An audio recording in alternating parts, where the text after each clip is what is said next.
سلطة جديدة حرشة وجامدة جدا 3 طبقات. تعالوا نشوف الخطوات بتاعتها.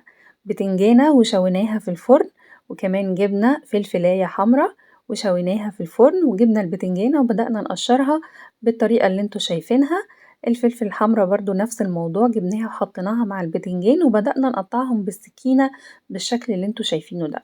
هنفضل نقطع نقطع نقطع كده بالطول وبالعرض، وبعدين هنجيب شوية بقدونس ونحطه على اللي قطعناه ونرجع نقطعهم تاني مع بعض. التقطيع ده فيه خلط.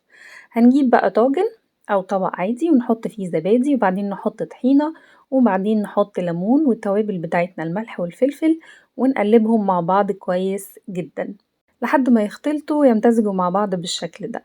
طاسة ونحط زيت زيتون ونحط فيها الحمص المسلوق بتاعنا وعليه التوابل اللي هنكتبها لكم في الديسكريبشن، ونبدأ نقلبه كده تقليبة حلوة، ونرش عليه برضو شوية بقدونس حلوين.